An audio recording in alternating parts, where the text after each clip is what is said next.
Family, welcome, welcome, welcome. We are here. It's 8 o'clock. Y'all know what that means. It's time to talk. I know y'all see me. Y'all see the shirt. Oh, look at this. I want y'all to pay attention to this. You see that?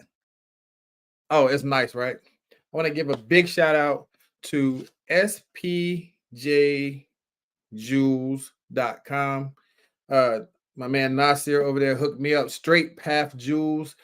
It's very nice. Make sure y'all go check them out. Definitely wonderful. I appreciate it so much. Um, Bright Star Apparel for the drip. You see it. Uh, you see my friend, my co-host, me, Surgical Tray. He's here. RST Automation. What more can I say about RST Automation? Y'all seen it. Y'all know it's the future of things. Check out their AIM system. Check out their Peel Pack system and their storage system. Great products. Great sponsors of the show.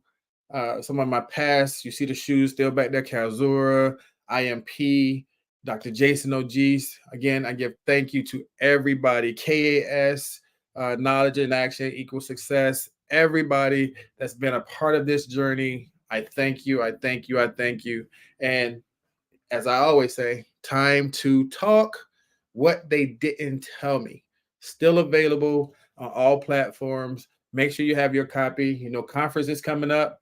If you have it, I would definitely make sure that I sign it for you.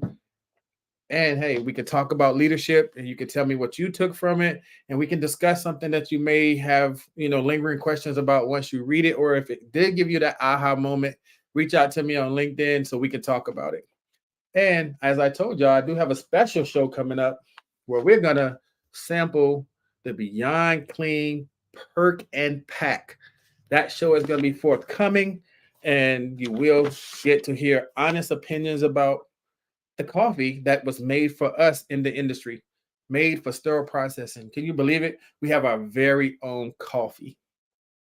So, with all that said, welcome and thank you for being here. I was asked a question, what do I think about healthcare as it stands and where potentially I see the integration of AI? So some of that was where I came up with this whole seasonal concept to talk about the state of healthcare as we know it and what potentially could come from it and what may come from it just based on what I've seen, innovations, standards changing. Amy's coming out with different things that's allowing us to redefine what it means to be sterile processing. Are we doing everything appropriately? Can we do everything appropriately? And how do we best overcome some challenges? I know a lot of people say, hey, well, I don't have time to do ABC because I'm short staffed. And, again, I know the world is feeling it. I know some places say, hey, we've been fine staffing. Other places say not so much. But does that change the way that we do the standards? Should it change the way that we do the standards? By all means, the standard is the standard, correct? So I got to thinking. I tell y'all that every time, right? I get to thinking about things and it just allows me to start reaching out to great people in the industry that I think may have some answers that maybe we haven't thought of and maybe can give us a different perspective on what's next. Education and training. I've seen it in my own. Hi, Allison. I've seen it in my facility. I've seen it in some facilities that I've had to go out and do some assessments on. And the one common thing I can tell you is that not everybody trains alike, right? We say we got to get to the end goal, but how do we get there if nobody's doing the same exact thing? Yes, our job is our job, and I get it. We know what we're supposed to be doing. Hello, Mr. Wilder. How are you, sir? Uh, you're right. Nasir SP Jules. I got mine on. I had to show the people what great work he did there. You see my logo embossed in the middle. I love it. Thank you. Um, if we're working to the standard and that standard doesn't change, the short staff change the fact that we have to do the standard? What about the educational piece of that? If we're all doing different things but want the same result, how do we come about that part? So all of these things I thought about, and I said, what better person to talk about education than for me to find a system educator? So that's what I did. When I found somebody who I know that is training different people at different sites, a part of a system. And in that take, you're saying that everybody at this system should be doing stuff the same way, right? I felt the same way, but I've seen that it isn't always that way. So I want to get her here so we could talk about a little bit of the why, the how, the what, the when, and see if we can tie it all together. Hey, Lamont, how are you? Thank you for being here, sir. Um, so I went out. I got a good friend of mine. Oh, we're good friends now, by the way. Miss Carol Malone to join us so we could talk education, we could talk training, we could talk what's next for sterile processing. Carol, how are you? I'm fine, thank you. Thank you for having me. No worries, no worries. For the people that don't know who you are, could you introduce yourself and tell them a little bit about yourself? Sure. My name's Carol Malone, as you already said. I am the System Supervisor of Sterile Processing Education for University Hospitals of Cleveland. So I supervise the team of educators for the 17 UH locations. So, 17. Okay. mhm. So it's a lot. So in saying that, you say 17 locations. Mhm. How many techs is that? Approximately 200. So 200 techs that all get trained by the team that you train. Sort of, kind of. Okay. I'm just trying to put it in perspective for people because, like I said, some of us haven't seen 200 FTEs in a location, and when you say No. 200 across the system, that Yes. that number is a lot. So to Yes. to some of the smaller facilities, I know they're like, "What? 200 people?" You're right. Like, so So the way it breaks down is my team currently, of course, we're understaffed as is everyone. So we're doing more with less. And what we do is we enlist preceptors at each location to help with the orientation and onboarding, and we check in person weekly to manage the paperwork, check in with the person who's in training and the preceptor. So we kind of oversee the training. We're not there every day, all day. So right we have help at the site to do that training. Mhm. now, since you're training preceptors and they're helping your team out in Mhm. that, um, just jump right in. So, what are some of the challenges that with standardizing your processes from an educational standpoint if you don't have enough educators to do the processes? Well, there's a lot of challenges. I mean, first of all, across that many sites, no two locations are physically set up the same. Okay. No two locations have all the same equipment. You know, we may have Steris, we may have Gettinga, we may have BellyMed, we may have MediSafe. We have all different, manufacturers of equipments. Okay. So that's not standardized. Right. So you have all those things coming into play on top of, training the preceptors, then training the individuals who come from all different areas. They come from outside the hospital system completely. They come from other departments within the hospital. So you have all these different factors playing into trying to educate to do what we do. So, So so just in that alone, how difficult is it if at site A you're using Steris, but site B you have Gettinger, and mhm. you're saying this is the process, and it's totally two different systems? How difficult is that? So we try to make it generic enough, but Yeah. yet specific. So, you have to make sure that if you're using a specific biological that has been validated for both of those pieces of equipment. And if it's not, then you have to use specifically what's for those pieces of equipment. So the steps are the same. Our policy is every day a sterilizer is used, it has to be tested with a biological and you have to run a control. We're not Right. saying which biological you have to run and which make of control. you have to run a control and a biological. So that's where the generic but specific comes in, if that Right. makes sense. Yeah. So So this process is the same, but the we're not product. saying which product. It's just Mhm. the same process is going to happen. It's just now Correct. you have to use whatever product per IFU for that particular piece of equipment. Yes. I see a star in the building. She said, "Hey, family. So, hey, people are here to hear this conversation. I like it." So we have different equipment that adds to the challenges. We have Mhm. short staffing that adds to the challenges. So Absolutely. how important, or let's back up. What role does this continuing education play in the career of your techs if everything's constantly changing? So if this tech goes from site A to site B and it's different, does that affect the way that progression goes? So what we have instituted in our system is if you transfer from one facility to another, regardless of your number of years of experience and regardless of your level of certification, you still undergo a orientation at your new location. Now Oh, it may not be a full, 60 to 90-day orientation, but you will undergo an orientation because we feel that you need to be oriented to that new location and to any equipment or products that you may not have been using at your last location, because we don't feel that it's fair to assume that you know what you're walking into, I, and we need to document that. I got to shout out Bill. I see him there. He said very good stuff. I like that, but I never thought of that. If Mhm. it's a system, Mhm. you expect everything to be the same. However, in your case where it's different equipment, if Mhm. somebody goes to help out at this facility, they get an orientation to that facility, regardless of it being in the same system. Correct. I like that one, Carol. That was a good one. I like that one a lot.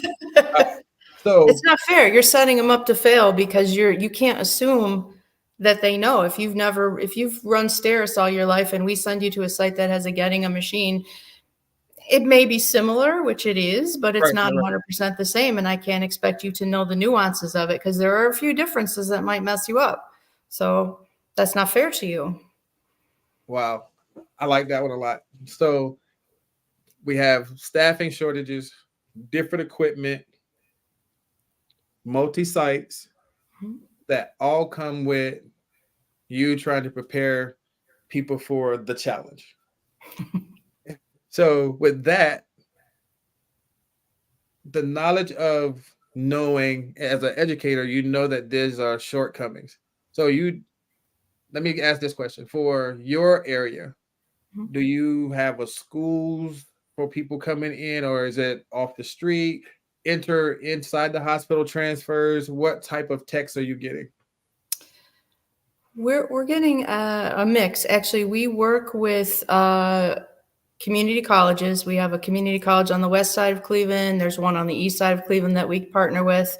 We also have a technical college that we partner with where we get their students to do their, they call them all different things, externships, internships, to get their 400 hours to graduate. So we work with them to take their students and give them their hours. Oftentimes we end up hiring their students on, Okay. which is nice because they're coming from the school. So obviously they're in school to do this. They're excited to be in our facilities, and oftentimes they work out well and fill our gaps. Okay. Um, we do get people who come from inside the hospital. Sometimes we get them from patient care, STNAs, um, EVS, any department really. We get people just from, walking in off the street. So we do have a very robust orientation program that we have mandatory assignments with modules that they must, read and complete. And we also introduce them to a handful of policies that we expect them to read and know and understand. So, Um, just so, in that, what you just said, you're getting mhm, some students, you're getting inter transfer. Bill has a question of, you say you have over 200 FTEs. What mhm. is the mix of travelers and students that you have there? And and I'll add on to that, do the travelers go through the same type of process when they go to site to site to site, or can they be switched from location to location, or is it specific to a site where you bring them in? So the travelers, typically when the travelers come in, they are at one specific location that they're brought in at. We do have what we call a traveler skills assessment. So it's not a full blown competency, but we do try and spend some time with them. We do have a tracking system. So we do like to introduce them to the tracking system, kind of go over a few of our policies and procedures because, you are working for us. So we do expect that you're Do it your way. expected to follow the rules and regulations just as everyone else. You are an employee of our institution. So, the rules do apply to you as well. So So again, it's out a of skills 200, assessment. so out of 200, how many travelers do you have? How many travelers do we have? If I had to guess, at our main location, I think we have about 15. And then throughout the rest of the sites, we probably total maybe have maybe about 40. Okay. So that goes back to the short staffness. So if we're not getting them from the students, we're not getting people from the students, and we're not getting inter-hospital transfers, what is the challenges with getting the staffing in that particular area? I'm just in general.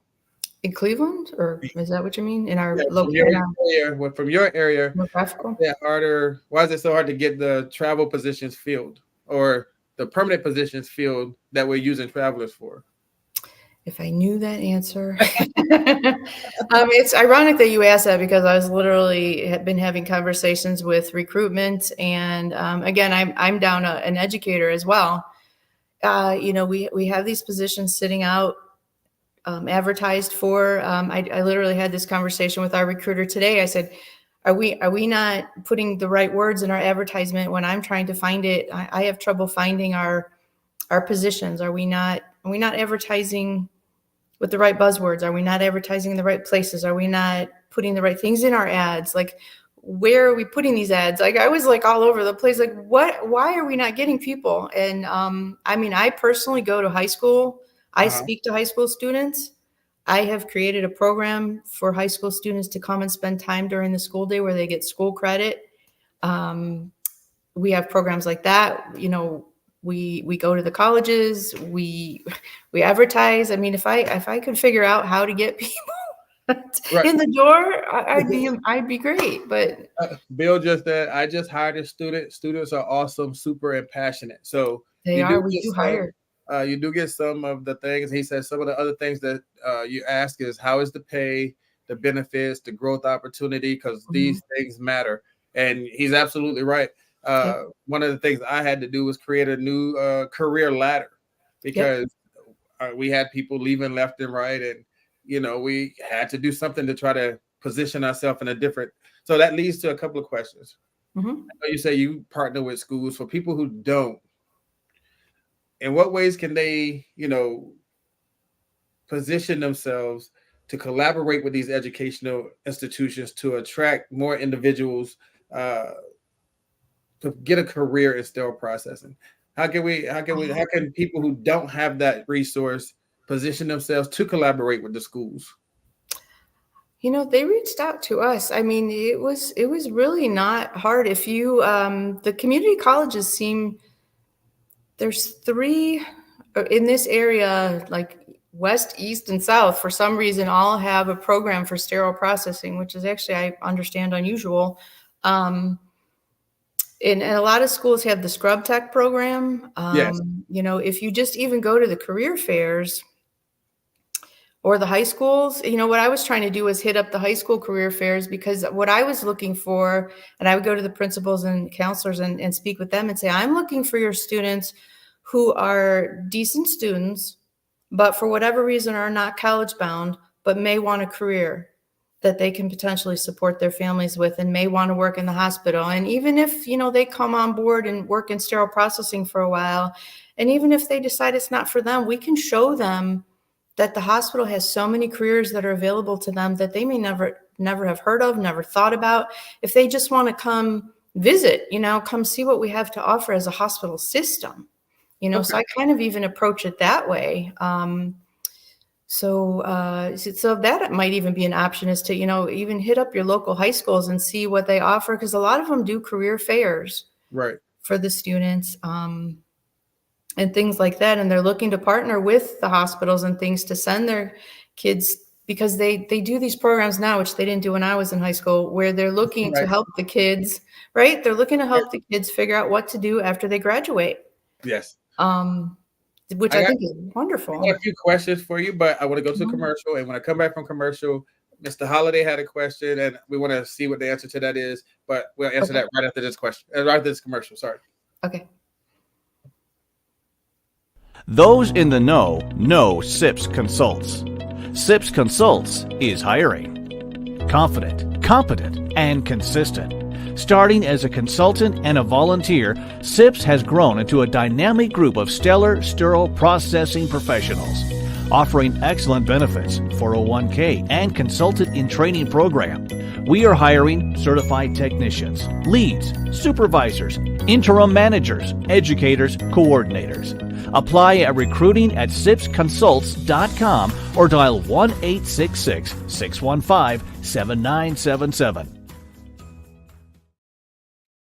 Y'all saw it. If you need help in any areas, definitely reach out to SIPS Consults. They can provide you with the necessary resources you need.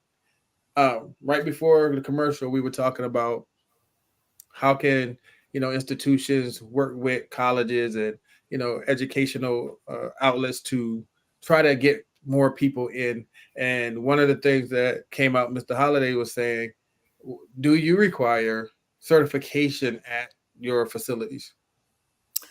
So to walk in the door, we do not. To apply, you only have to be 18 and have a desire to learn the job. So what we as a system do, we require certification within 2 years. And Okay. what we do is, our policy is, we will put you through our very robust orientation. Mhm. And upon successful completion of our orientation, we will sign you up for a free to you 8-week online class. And we will provide the book and the class to you for free. And then, upon successful completion of that, we will pay for you to sit for the test. Uh, Can't beat it with a stick. the educators, staff, directors, managers, did you hear what she said? They have put a program in place where all the employee has to do is show up and be willing to learn. There's no out-of-pocket cost. They're paying for everything to get the person certified. If I didn't hear it here, I wouldn't have believed it, but I heard it here first. I like the concept. Now, I will ask: is there a caveat to that they have to stay with the hospital so many years or anything once they get that? Nope. Not at Oh, this time. I know. Not at okay, this time. okay. There is not. I mean, it's a win-win. Like, how can you Yes, not? you can't mess that up. Like Monk said, I wish I knew about a sterile processing path in high school, because you said you were headed out to the high schools, and I never had that and anything, which leads me to this next question. So I don't think any of us ever woke up and said, "Hey, I'm going to be sterile processing today." I didn't. As a career, we didn't say Mm-mm. that. How can we change the narrative around sterile processing is a job versus sterile processing the career? How can we get people to see that what we do is career level versus it just being another job? That's, I've been doing this for about 15 years, and actually, it was a happy accident. I fell into it. I was actually working. I've been with UH for 20 years, and about 15 years ago, I was working in the construction department of all places, and my position was eliminated. And through that position, I had been working with one of the managers of a sterile processing department on some projects with construction. And when my job was eliminated, I had reached out to everyone, and he said, "I have this job in sterile processing, being the manager." And I'm like, "I don't even know what sterile processing is." And he's like, "You'll learn."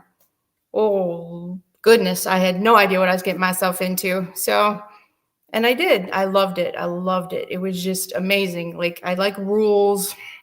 So he was right. I learned. I got two And things for you. Monk said that I think you had I'll come back to Monk. Bill has this long one on the screen. Let me get this one for you first. He said, well, We did one time as we sponsored the SPD program for an employee from another department that go to sterile processing school, and they had a position lined up. So if you have a position that's hard to fill, it may be a mid-shift, consider sponsoring an employee that may be an EVS or another department, Mhm. cafeteria, something of that nature, to go through the program to do career advancement. It's Mhm. just a thought. And he's right. Like you can reach out to other departments or any of that to say, hey, do you have somebody who wants to advance? And like he said, if you're sponsoring that person through a program, even if it's not as robust as yours, you can still get that person through a program to give them that insight as to what sterile processing is, what it entails, and maybe, just maybe, you might find that, that needle in a haystack and it be a great employee. You never know. But I that have, is one I that have I heard of just, that. and Monk had a comment where he was saying, I think that's the paraphrase. It was like, you have to invest in your like how we invest in our tools. You have to invest in your people the same way.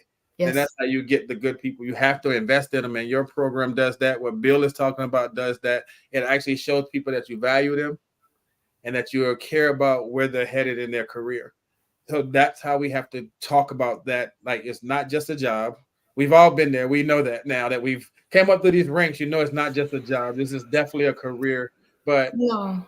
as And like you said, like Monk said, like, I wish somebody had talked about it to me in high school. It would be right. something that you might have, like you said, with you going out to the schools and stuff, giving them that insight. It might be something that somebody's interested in, because who knew what it was before you got into it? Well, I'm not going to say when I graduated high school, but so, and that's it too, though, is that it's come a long way. I mean, 45 million or so surgical procedures are done every year, and the instruments have gotten so much more intricate and complicated, and it takes a more complex technician to dismantle them and clean them and put them back together and read all the IFUs and do everything. And it's not just something where, we just dunk it in the water and throw it in a sterilizer, Right. and there's so many caveats to what we do. And when I became an educator 5 years ago, one of the first things we did actually was create a career ladder, because it did not exist at our health system.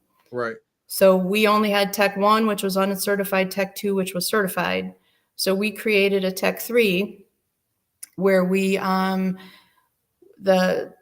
of the specifics are, we require you to have an additional certification, and we require you to apply for it and do a project. And part of being a Tech 3 is you need to precept and provide education to the department and, do some other things. So you're not considered like a coordinator or a lead, but you are more of a upper level, go-to kind of employee.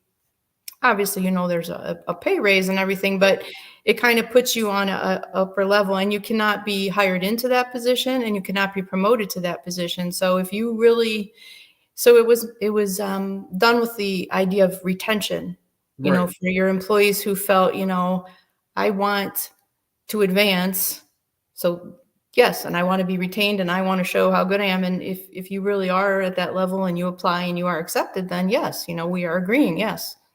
I So actually saw that model. I was in California and I saw them do something similar to that with their Tech 3s. Like, they do the application. Then, like I said, if you get accepted into the Tech 3, you had to do the project, present mhm, it, and actually be a working project in sterile mhm, processing. So I think that model does work. You're right. That's retention, because it's showing that you want to be there. You went through the mhm, steps to create a whole program to prove that you want to be there.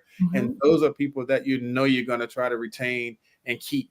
So in saying that, I heard you just say something there, like, so how has sterile processing itself evolved uh, to meet the changing demands of the healthcare field? We have a lot of things that are changing. So how is sterile processing adapting to that from your perspective? That's a tough one. Hmm. How is sterile processing adapting? And just say, like, with the changes, we get changes every you can turn around and things change just like that. How do sterile processing keep up with those type of changes, especially with you having 17 campuses, 200 people, and you're trying to get this education out to all these people continuously on a rotating basis? How do we evolve to keep up with that type of stuff? I mean, It's tough. We're trying to use everything that's at our disposal. We're trying to use our internal educational system where we have to create the education. We put it up on the system. We assign it to everyone so we can track that they're participating. We go in face to face. We create education, where we get CEUs assigned to it. And we present that ourselves. We do elbow to elbow. I mean, we're trying to do whatever we can think of to get people engaged, to be interactive, to just get people excited about, anything really. It's really tough because people seem kind of, I don't know how to say, they just seem kind of beat down because they just keep getting more and more things piled on them. I didn't want to cut you off, but Bill said he has to run. He said some great content, but he wanted to know if you were in Columbus, Ohio. Oh, Cleveland, Bill. She's in Cleveland. So he got to get out of here, but he just wanted to make sure that he acknowledged that, you have some great stuff you're talking about here. Thank you. So with the process changes and trying to keep up with those changes, with it being short-staffed, or like I said, you're down an educator. So is that pulling double duties for other educators, or are the preceptors actually taking up the slack in that and actually trying to step into these educator roles? It depends if we have new people at the sites or if it's, right now it's competency season. Okay. Yes, it is. So my educators and I are running around like chickens with no heads trying to get that completed. We've switched to DNV. So, you're trying to make sure that your ducks are in a row and all your documents are correct and all your things are in place and you don't have holes in your documentation. And it's a lot of, we're trying to backfill each other. Right. There's been some changes in management and, everybody's looking at everything right now under the microscope and it's a lot. It's just a lot. So we're all kind of trying to come together and help each other. And I might look at something, my coworker might look at something, my boss will look at it again, just as many eyes as we can get on stuff, we're putting them on because we don't want to miss something. I understand that. So, can you elaborate a little bit on the importance of this training and certification as it pertains to the sterile processing field? I know we said, hey, changes in training are site specific, because if you have steroids, you don't want to train on steroids like you would getting it. Even though the process is similar, you still have to change these things. Mm-hmm. Certification. I want you to speak a little bit about how important that is to the profession, not just as a career level, but for some people. And you've seen this stuff in the news, and I know people have seen, there's been some challenges lately, yes. To say the least, across the country. There's been some sterility issues, some cleaning issues and things like that. So how important is the training piece? And then how important is it for people to be certified? I mean, I think certification is all well and good. It is. But in all honesty, I've met people that are certified and experienced, and I think they need to start over. And then I've met people who are not certified and super experienced and are some of the best techs I've ever met. So I guess I always say sterile processing is a job. You either get it or you don't. And it's not something you can fake till you make. It's either you get it or you don't get it. And so, I mean, I really do believe that certification should be required. And I'm glad that our hospital system stepped up and made it a policy and said, yes, within 2 years of hire, you will be certified or you won't work here. So I really am. Okay. I am glad that they stepped up and did that because, it's been in the works to make it a law for how many years. And there's only like 4 or 5 states that actually were able to pass that into a law. Right. So I really wish more states could, but so this is where I throw the proverbial monkey wrench into the talk. So we're at that 2-year mark. Mm-hmm. You have one of your best employees that's not certified. What do you do? Well, thank goodness I'm not a manager of a site anymore.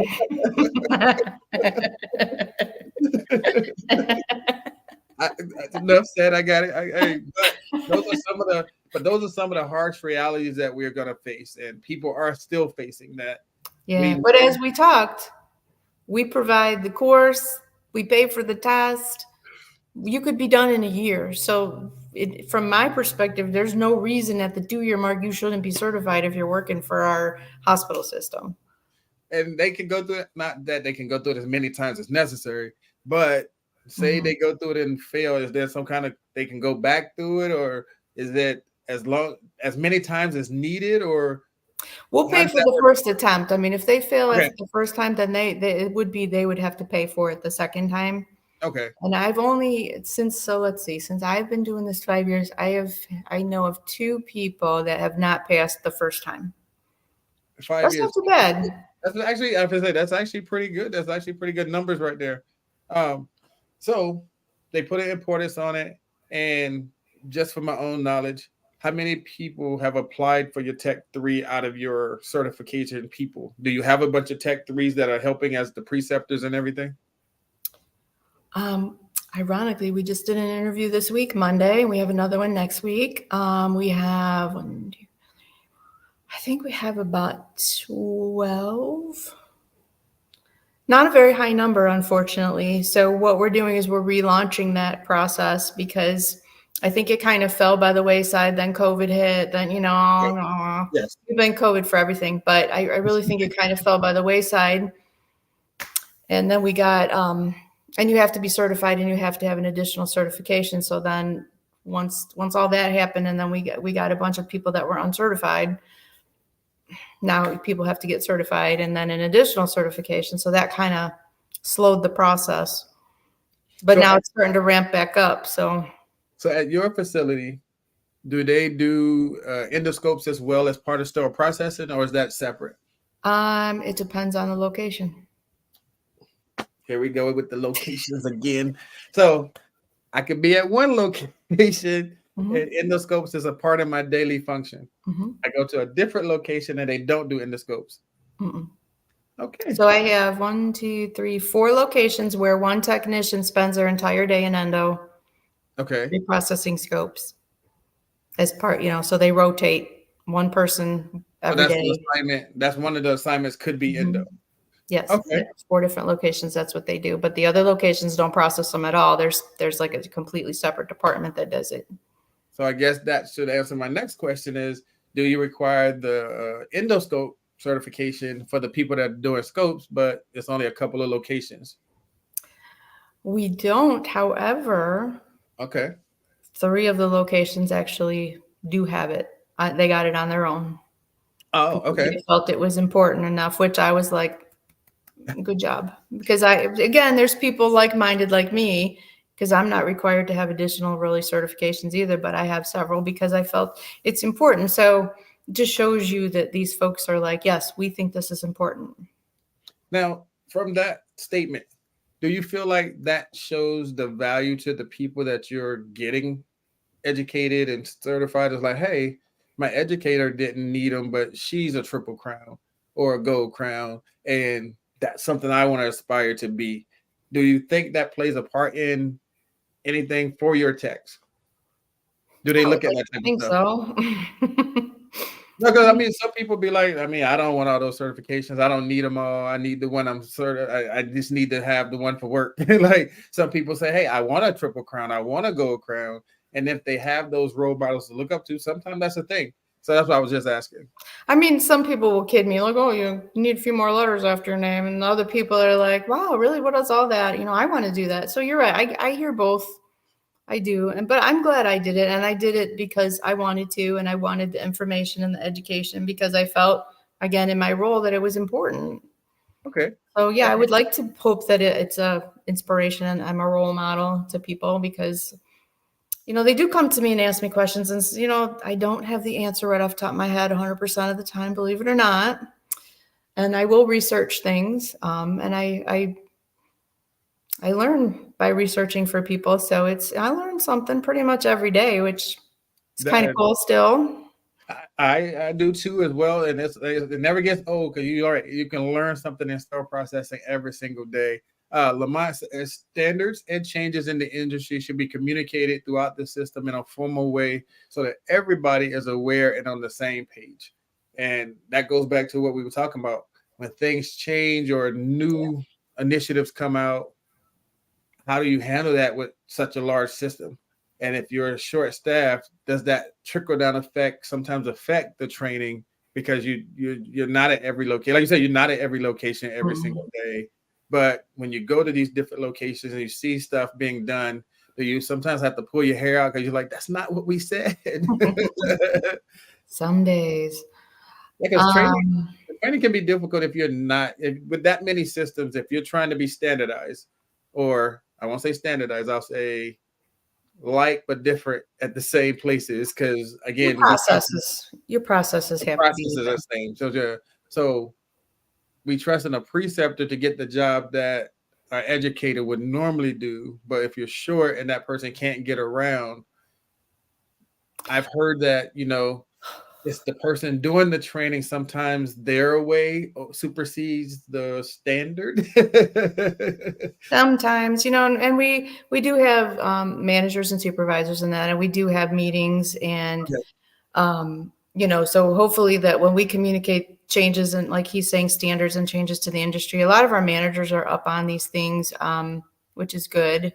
Okay. We managers, educators, supervisors communicate through emails and things, and they'll bring things to our attention, and we will communicate that way. So hopefully that trickles down to the preceptors and such. And then we try to check in, like I said, in person as much as humanly possible, covering multiple sites and helping that way. So, we do the best we can with, we have an internal, we call it the digital workplace, and intranet, whatever you'd like to call it. We have that. We have our internal learning system where we can blast things out. We have email. We have our tracking system. We can put messages in there that people have to acknowledge. I mean, we have all kind of ways to reach people, but how many times do people click something and just click it to get it off the screen? So did they really read it? I don't know. They said they did. Did they absorb it? I don't know. I have a couple of quick things, and then I got two thought-provoking things that we're going to talk about, but we're going to talk about those after this commercial. So right after this commercial, I'll be right back with Miss Carol Malone.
If you didn't see that, are you ready to transform your life? Do you have 30 days to commit to it? If so, reach out to UCDI. Let her help you get on the right path and refresh, refocus, and reset. And I know you saw the other commercial. Do you know somebody who wears scrubs that, goes above and beyond and you worthy of recognition? If so, go to scrubball.org and nominate your healthcare hero today. I said somebody who wears scrubs. So that's not necessarily just the sterile processing. That's somebody in the healthcare field that you feel needs to have that recognition of being a healthcare hero. Reach out to Scrubball and nominate that person today. We're here with Miss Carol Malone, and we've been talking great about education, training, staffing, all of the above. So my quick question for you is, what measures, if any, can be taken to address any gaps in knowledge or skills that may arise during the training of a sterile processing tech?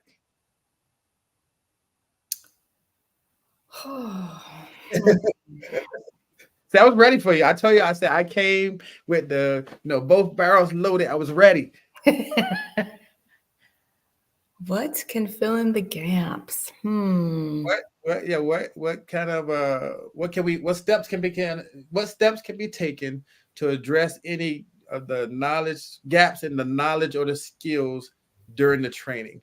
Because that's where it starts at, right? We're starting with the training of a new person or even somebody who knows it, but you move them somewhere and they're like, wait, that's not how we do it over here. What can be done to fill in those gaps? So kind of the way we do our training is we have a checklist for like the 5 sections. So we have a checklist for decontam, inspection and assembly, packaging, steam sterilization, and low temp. And what happens is your preceptor works with you on the daily, teaches you, for example, how to run a Bowie Dick. So, they teach you how to prepare your machine. You clean the drain, you check your gasket, where to place it on the cart, why you're supposed to use the cart and not just stick it on a tray over the drain, and teach you how to build your load and what cycle to run it on, not a regular cycle, on the dart cycle, and so on and so on. So once you and your preceptor check off this box and you both sign it and date it, when I come in and do my weekly check and I say, oh, I see that you both checked off, you know how to run a Bowie Dick. Show me. So then you have to show me. You've both checked this off. Now you have to show me. So I'm the double check right at this point. And then the triple check is when I come back, at the 60, 90 days, whatever it is, and we do your competency. So you two have checked it off. I've checked it off, and then we check it off again. So once we get to that competency point, those gaps should have been closed at that point. We kind of try not to have those gaps because we've all checked them a few times. And if we do have gaps at that point, then we've really messed up. Sharon said, can they have an SPD buddy in addition to the preceptor? That's how you can avoid the gaps. You got somebody you can rely on to do your double check when your preceptors, so you have that other set of eyes. And that's always a good one as well. But you're right. If you're going through the checklist in that much detail and you're signing off and you learned it or were shown it, when you do the return demonstration, there should be no questions. Yeah. So I guess I'm kind of the buddy. I'm coming in after the fact. But no, I like that too. Aside from buddy, I like it. No, aside from the preceptor, there's someone else that you maybe feel comfortable asking a question to, because sometimes you feel intimidated by a preceptor. I like that actually. I'm gonna take that and put that in my pocket. Okay, I like it. You buddy. A preceptor educates, a buddy welcomes. See? I like we gotta put that one in our pocket. That's a good one right there. We gotta keep that one. Keep that one close. Keep that one close. So have you ever had a situation where you've gone in to do your return demonstration and it wasn't return demonstrated? So that comes back to where the buddy comes in, that because they signed off on that we learned it, but now when it's time to show, it's a little bit different. Like it's not what you were expecting. Well, and then that's kind of sometimes where I have to go back and retrain the preceptor, because they're like, well, I showed them. And I'm like, well, that's great that you showed them, but you didn't teach them. Right. You can't do it. It's a little bit different, yeah. Yeah, so there's then you got to reteach the preceptor because there was confusion of showing them versus teaching them. I'm like, it's not a race to sign off on these sheets. Everyone thinks, oh my gosh, we have to sign the sheets. No, we're not running a race. We have 60 to 90 days. This is day 2. I don't think you need to sign anything day 2. This person has never done this in their life, So that's one of my favorites. It's like, this is not a race. We're not rushing. It's no rush. We have the time. Let's do it correctly the first time, because if not, we'll be back here again. And then we're going through another elongated process because you tried to rush through it the first time. And we've had to repeat orientations from the beginning, because we have failed people as well, where we didn't pair them with the right preceptor, or it just things happened, events occurred, whatever the case may be, and we're like, you know what, Susie Smith, we have failed you in this orientation. We're just going to take this notebook, throw it away, and give you a brand new one. Then we're going to start over. Today is day one. Okay. So we've had to do that as well. So We don't want to fail them in the going out the gate. The engagement part of it is, if we can admit that we failed, then that lets you know that we're not just trying to push you through and set you up for failure. We're letting you know that we failed. So let's go back and retrain you and get you done the right way. Yeah, that doesn't help us to push you through either, because we're just going to pay the price. We're all going to pay the price later. At the end, we will be still having to redo something. So the last topic I want to talk about, and I enjoyed everything. I like every answer. Everything does play a part. This is where it takes a turn. So there's been a lot of discussion and a lot of talk about AI. How do we integrate AI into these equations and still keep our techs engaged? Because the one thing you see, the one thing you hear is that, AI is going to take over. We're not going to have jobs. We're not going to do this. We're not going to do that. But how can we incorporate AI and still keep the good techs, bad, indifferent techs engaged to say that, hey, this is a help, not a replacement type situation. This is us helping. My husband has been in auto manufacturing and an engineer for over 30 years. And I've even gone in and helped him run a machine on weekends and the stud press and the whole bit. And, the talk about AI replacing all his workers. And, I'm not saying it's never, ever going to happen, but kind of correlating that to our world, I could be wrong, but I don't see it 100% ever replacing our workers. That's just my personal opinion. But I mean, there's so many intricate things. I mean, think about cleaning a Da Vinci robot arm, or think about putting a Cleppinger together. I still, for the life of me, can't do it after 15 years. I have never been able to put a Cleppinger back together. I will say that is one of people's most difficult pieces to put together ever. And you hear everybody say it. It looks so simple until you're actually trying to put it together. I cannot. And you're absolutely right. Having a robot try to do that, or maybe you could. I don't know. I'm personally on the fence. Like, I don't think that we'll ever be replaced completely by AI technology. I'm just going to say that altogether. I don't think so. I mean, maybe some functions. I'm not going to say no, but 100%, I just can't see it. I mean, I've seen some prototypes, like they were showing things being wrapped and how slow it was going. And I've been to the International Machining Trade Show at McCormick Center with my husband, and they have these robots that danced and did all this stuff, and it was amazing. But again, to actually machine parts, because they had the parts, they had the machines that actually make the screws for surgeries and different things, which was really fascinating. But again, to replace humans to do all that, I just don't see it. I'm with you on that one. I just don't know about a robot in decon with the same level of detail that we have to have. I don't see that as, possible. I'm not saying that it's not. I'm just saying from a standpoint of, I've been doing this over 30 years, and I just don't see it being something that can be replaced completely. Right, 100%. So for your techs that may have these or see these same commercials and they start to thinking about it, what do you say to them? Like, hey, calm down. AI is not taking over.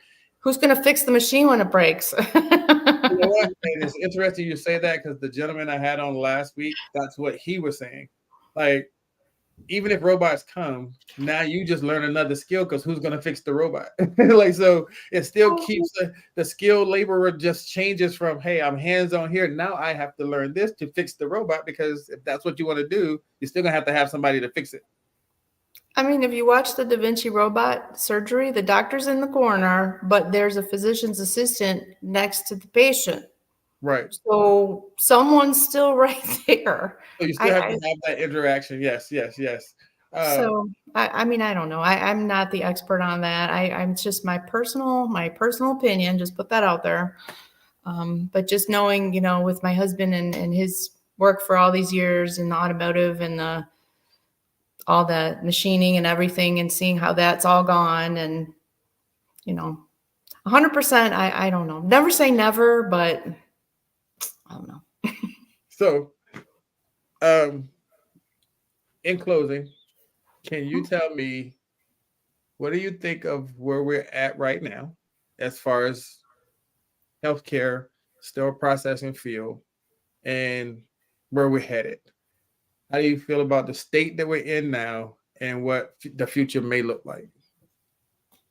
I mean, compared to what it was 15 years ago when I started with no tracking system and a giant table and just, count sheets that were photocopied in a tickler file. And I mean, just what I've seen has been amazing, going to a tracking system with printing labels and printing out fresh count sheets. And I mean, the advances that I've been through just in 15 years have been really, really nice, actually. The access to the IFUs at the fingertip of 2 clicks in our tracking system. There's been a lot of great advancements. I mean, yes, it is more work that we have to do. I do see some other things coming down the pike that, will probably help us as well, some products and things. So, I mean, I think we're headed in the right direction. We just need to get recognized more as a career. I still think we have a ways to go to be recognized, get away from that entry level stigma. Right. I think it's not as bad as it was when I first started, but it is still kind of hangs over us a little bit. And I would like to see that change a little bit more, and more of a career versus anybody can just walk off and do it. Right. So, last thing, to somebody who's on the fence, I'm thinking about it, still processing. I really don't know if you could give that person one tidbit of, hey, come on over, let us talk to you and see what sterile processor has to offer. If that person is sitting on the fence, what advice would you give them about sterile processing to make them take that first step?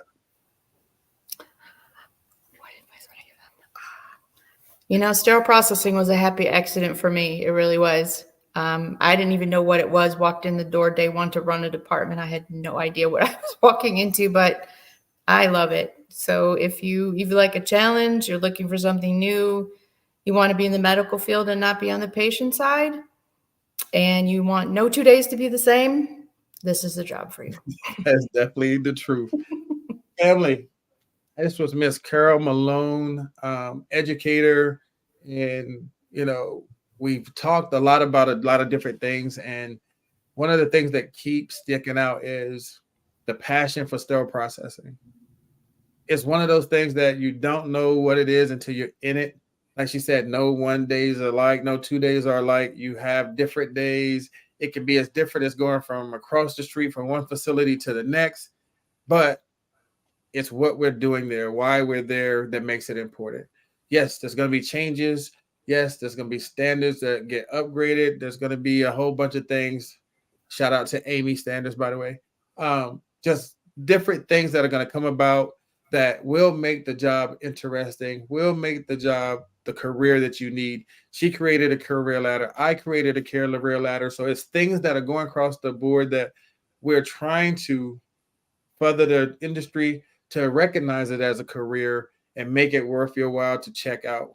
She partnered with some schools, gave us some tidbits on how we may be able to do that, like going to the high schools, talking to the principal, trying to set up your own programs, going to the high school job fairs, getting out there talking to people, do some share days, do something to try to get people involved and get people excited about sterile processing. She's working around the shortages by getting preceptors involved. We had a new idea today about an SPD buddy. Hey, we're gonna talk about that. We're gonna get some SPD buddies and things like that. There are things that can be done to help us further the industry, take us to the next level. For the seasoned people, she said it. Do not think that AI is here to take your place. Do we think it's possible? I don't. I think a lot of people would agree with me that it's not going to be something that is totally coming in and wiping us out. It's not going to happen that way. We have to be involved to some degree. So don't think that you're going to be replaced. Embrace it because it can only help you go forward. And that's what this was about today. Where we're at, where we think we're headed, and how we can keep up with the standards changes and keep the people engaged. Carol, I appreciate you. Thank you for being here with us today. Lamont even said thank you and thank you for all that you do. Like, people, it really took a lot from what you said today because, again, you hold like one of the highest number that I've had on here of people that FTEs. 200 is a lot. 200 is a lot of people, and you're making it work with your educator staff, preceptors, and like you said, that I like that onboarding. No matter if you already work in the system, going to a different hospital, you're giving them another onboarding type just to say you worked over there, but over here we do it this way. So it's still something that keeps it fresh and keeps it so that they're not feeling lost when they're going from facility to facility. I like that, so I'm gonna steal that one from you. But again, thank you for being here. I appreciate you, family. It's been time to talk with Miss Carol Malone. How can they find you, Carol? I am, well, my email is carol.malone@uhhospitals.org, or I'm on LinkedIn. And that's about it. I'm on Facebook. Yes. So if you have any questions about anything that she said, or if you want to borrow some of the ideas of some of the stuff that she said, definitely reach out to her. She gave you her email. She's on LinkedIn. Reach out to her. Let's connect. That's the way we keep the industry fresh. That's the way that we keep it moving forward. We're helping each other, building our village. Carol, thank you for being a part of my village. Family, next week, same time, same place. It has been a time to talk. I appreciate you all. Thank you, and we'll see you soon. Thank you.